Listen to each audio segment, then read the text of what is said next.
Bonjour à tous et à toutes. Attention, je vous avertis, nouveau mode de présentation en test aujourd'hui dans My Modern UI TV. À la fin de ce numéro, j'aurai d'ailleurs quelques petites choses à vous dire en facecam. Sinon, nous sommes le mercredi 10 juin 2015 et c'est le numéro 86 de votre émission sur l'actualité de Microsoft et de ses produits, que nous pouvons donc démarrer maintenant.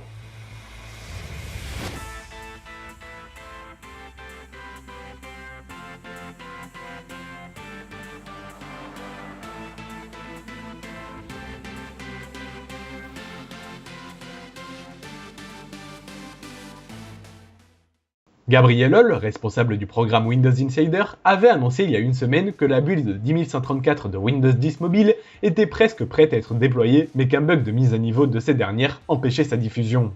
Cependant, les équipes de Gabriel Holl ont visiblement quasiment résolu le problème, puisque Gabriel Holl a annoncé dans un tweet que cette mise à jour se fera sans problème. Cette build de 10134 devrait être plus stable, plus cohérente visuellement parlant, mais également plus optimisée par rapport à la build existante actuellement, la 10080. Reste à savoir maintenant si cette nouvelle build sera disponible cette semaine ou non. Microsoft n'aura pas attendu sa conférence à l'E3 2015 pour dévoiler une nouvelle version de sa Xbox One. Parmi les nouveautés de cette version, l'espace de stockage interne passe de 500 à 1000 Go, soit 1 Teraoctet. Niveau de design, elle possède une finition en noir mat, proposant ainsi une alternative au noir glossy des versions actuelles. Autre nouveauté, la confirmation de la nouvelle manette de la Xbox One qui propose directement, sans aucun adaptateur, une prise jack standard mais également des gâchettes améliorées. Cette nouvelle version de la Xbox One sera proposée à 399$ aux États-Unis, soit 50$ de plus que la version disposant de 500 Go de stockage interne. Petite particularité de cette nouvelle version, elle inclut le jeu Halo Master Chief Collection.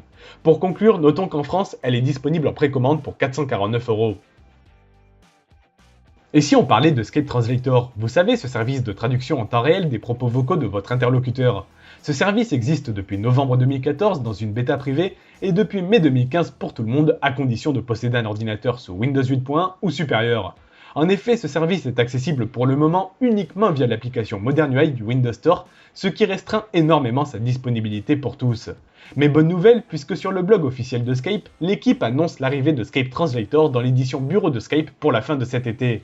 On imagine que cette compatibilité amènera également le support de nouvelles langues, car pour le moment, rappelons que Skype Translator fonctionne uniquement avec l'anglais, l'espagnol, l'italien et le chinois mandarin. Le français est quant à lui toujours en cours de développement et donc pas encore accessible. Croisons les doigts pour qu'il le soit en cette fin d'année 2015. Vous vous souvenez de la mise à jour de préparation mystère sur la Xbox One qu'on a évoquée hier ? Eh bien celle-ci apporterait, selon la page du support Xbox, la compatibilité avec le codec HEVC, format vidéo très utilisé pour la 4K. Microsoft avait annoncé lors du lancement de la Xbox One que cette dernière était matériellement ready pour la 4K. Le câble HDMI fourni l'est d'ailleurs aussi. Il ne manquait donc que la compatibilité logicielle, manque désormais résolu. Il y aura sûrement d'autres annonces logicielles immédiates et futures lors de l'E3 2015, mais après avoir vu cette information, j'attends la mise à jour de Netflix qui va me permettre de voir des films et des séries en 4K, vu que la société de streaming vidéo américaine utilise ce codec HEVC pour ses vidéos 4K.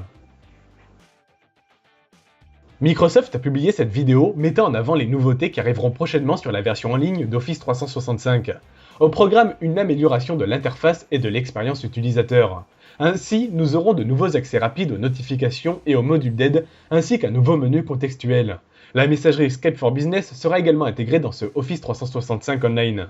Rappelons que Microsoft a également annoncé il y a quelques semaines maintenant son intention de fusionner Outlook.com avec Office 365. La suite Office Online fusionnera peut-être, qui sait, avec Office 365 Online. Sam Lake, fondateur du studio Remedy Entertainment et scénariste du jeu Max Payne, a annoncé dans une vidéo que le très attendu Quantum Break, qui est rappelons-le un jeu exclusif à Microsoft, ne sera pas présent lors de cette E3 2015. Que les fans se rassurent, le jeu sera, comme l'année passée, présent à la Gamescom 2015 du 6 au 9 août. Il va donc falloir attendre 2 petits mois supplémentaires pour en savoir plus sur cette licence qui sortira en 2016 sur Xbox One uniquement. Rappelons que le studio Remedy est derrière de gros succès comme Max Payne 1 et 2 ainsi que l'excellent Alan Wake. La manette de la Xbox One est souvent réputée pour être la meilleure manette du marché. Cependant, contrairement à la version 360, il n'existe aucun adaptateur pour lier la manette en sans fil à son PC.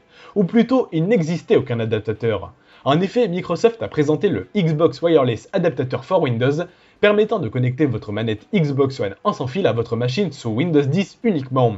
Il sera disponible pour un tarif de 25$ dès cet automne. Lundi 8 juin, Apple tenait sa conférence développeur, la WWDC.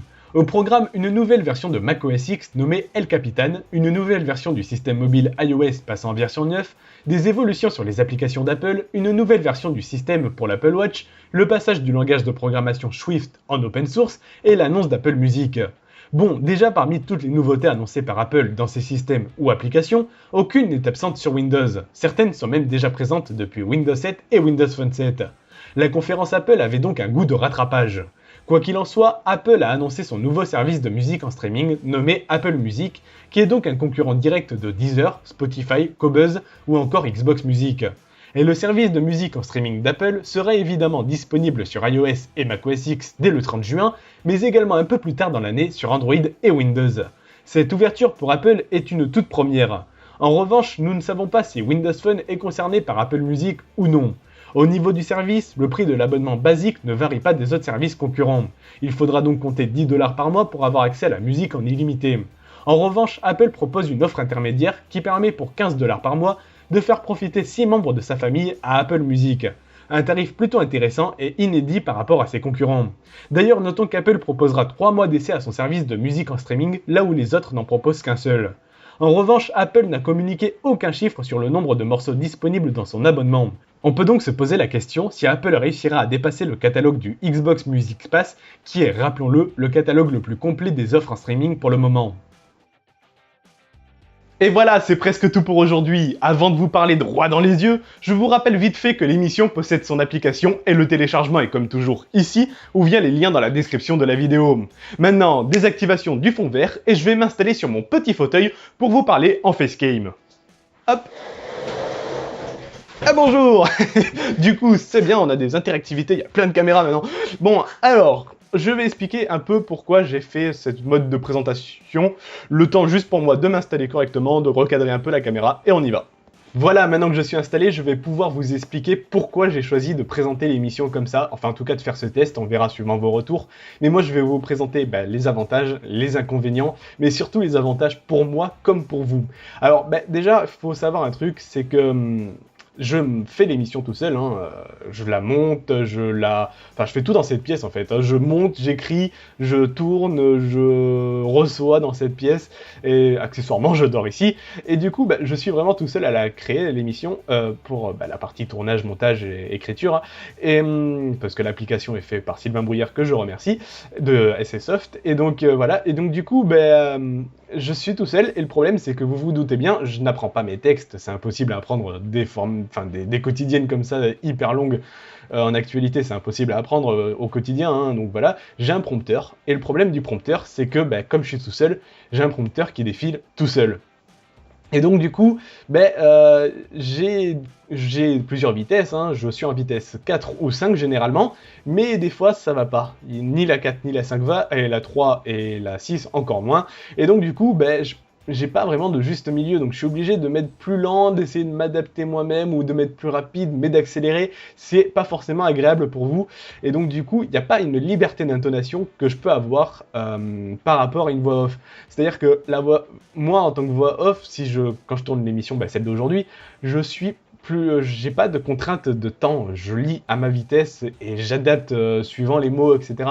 Chose que je peux pas forcément faire avec un prompteur en étant tout seul, malheureusement.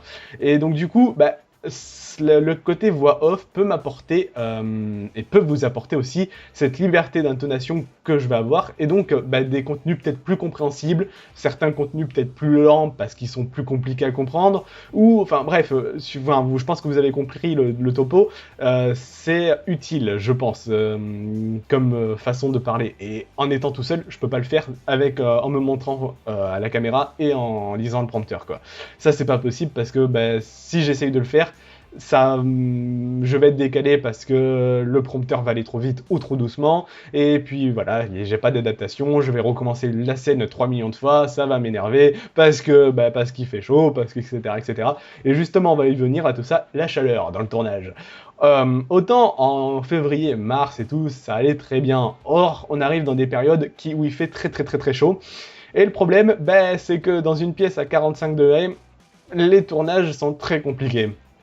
Alors, parce que justement, j'essaye de faire que le contenu soit propre, compréhensible, donc je recommence plusieurs scènes, hein, c'est pas des scènes, des fois des scènes je les retourne 10 fois, 15 fois, 20 fois. Donc bref, c'est très compliqué et il fait très très très chaud, et du coup ça devient encore plus compliqué, et voilà. Je pense que le topo de la chaleur a été compris, hein, mais c'est aussi une problématique qui commence à arriver et je n'ai pas de climatisation. Donc voilà. Ensuite, il y a le temps. Je suis seul, donc pour créer l'émission, et donc je manque de temps. Mais pas forcément. Ça me prend du temps, on va dire, plutôt sur ma vie perso, hein, c'est-à-dire le côté social et ce que j'aimerais faire sur la chaîne. Donc en fait, la voix off irait plus vite. Forcément, parce que je lis à ma vitesse, j'aurais pas à refaire 3 millions de scènes, j'aurais pas à faire le découpage du fond vert que vous voyez ici, etc., etc. Et du coup, ça irait tellement plus vite que, enfin voilà, ça me ferait gagner du temps. Et ce temps, bien évidemment, dans l'aspect social, je le garderai aussi pour moi, mais aussi pour le contenu de la chaîne. Et c'est là que ça vous concerne. Dans l'émission, ma chaîne, j'aimerais bien créer des émissions. J'en ai une en tête qui devait arriver au mois de juin, mais j'arrive pas à l'écrire par manque de temps à cause des quotidiennes, parce qu'à écrire tous les jours c'est compliqué, plus l'hebdo de mon Windows Phone à faire, c'est aussi encore plus long, parce que c'est pratiquement 3 quotidiennes en une. Enfin voilà, donc c'est hyper long. Et du coup, je voulais créer une émission, et je veux la faire, c'est sur l'écosystème Microsoft et la domotique.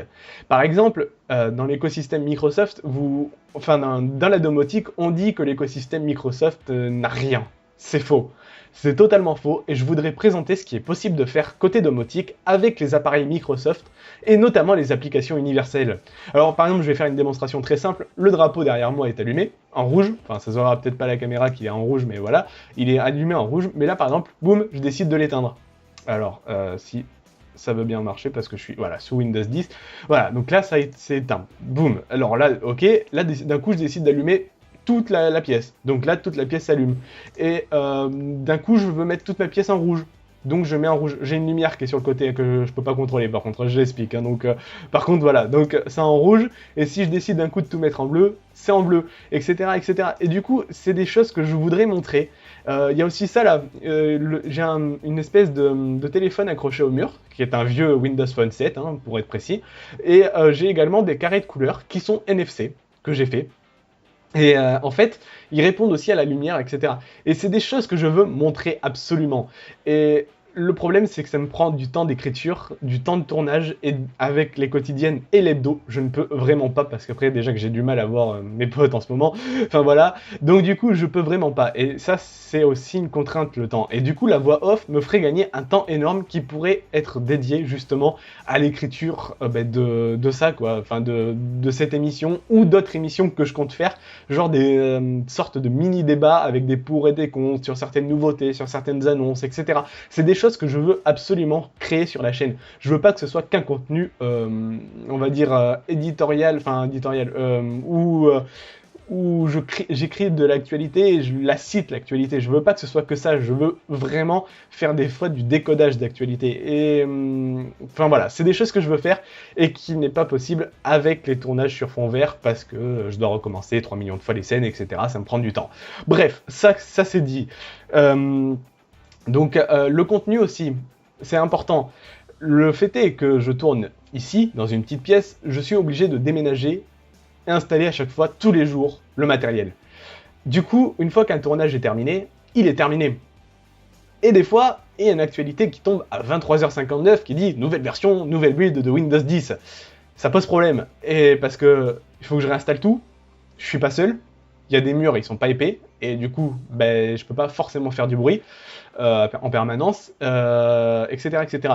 Et la voix off peut me permettre d'enregistrer n'importe où, absolument n'importe où. Et du coup, je pourrais rajouter du contenu toujours plus à jour, parce que l'émission, forcément, elle est vidéo, donc elle est mobile une fois, enfin elle peut pas évoluer une fois qu'elle est en ligne, hein, voilà. Et du coup, elle est vite obsolète. Et finalement, si je traite pas certaines actualités importantes, elles ont pas d'intérêt le lendemain. Et donc, pour vous, commencer par une nouvelle build que vous avez vue toute la journée, je suis pas sûr que c'est un intérêt, quoi. Enfin, la journée passée, quoi. Enfin, voilà. Donc, le contenu peut être toujours plus à jour. Et donc du coup, voilà, je pense que j'ai tout dit. La liberté d'intonation, la chaleur des tournages qui est compliquée, le temps qui manque, du contenu plus à jour et d'autres projets d'émission, ça peut, avec la voix off, me permettre de créer tout ça. Mais du coup, ça dépend de vos retours. Est-ce que vous appréciez avoir l'image en avant et plus personne à côté? Parce que, à vrai dire, enfin, moi je vois pas l'intérêt d'être à côté, je sers à pas grand chose hormis vous dire l'actualité. Et donc, du coup, ma présence visuelle, est-ce qu'elle est vraiment utile, quoi? C'est la question que je me pose.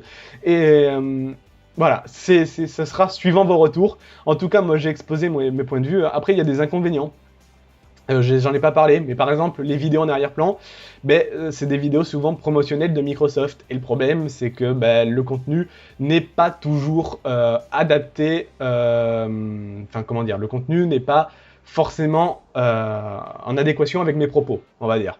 Et donc, du coup, ça pose problème. Ça pose problème parce que vous vous attendez à avoir un contenu visuel peut-être en adéquation avec les propos.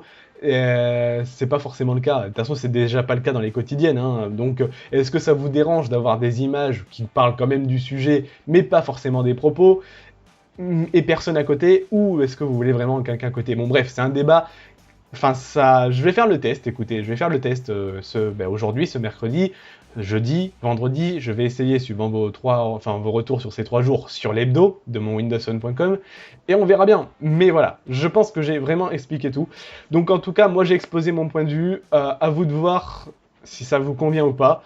Moi en tout cas, je pense que ça peut vous permettre d'avoir du contenu plus compréhensible, au niveau de la voix, l'intonation, etc. Peut-être plus de contenu, plus d'émissions, enfin voilà. Bref, je vais pas refaire le speech, mais j'ai tout dit, je crois. Bref, je vais pas vous embêter plus longtemps, je vais couper ici parce que la vidéo sinon elle va faire très très très longtemps, quotidienne plus explication. Bref, allez, je coupe. Merci beaucoup d'avoir suivi, puis comme d'habitude, bon week-end. Non, pas bon week-end, on est mercredi. Mais bonne journée, à demain. Et puis voilà, je pense que j'ai tout dit. Bonne soirée et à demain. Voilà, allez, à demain.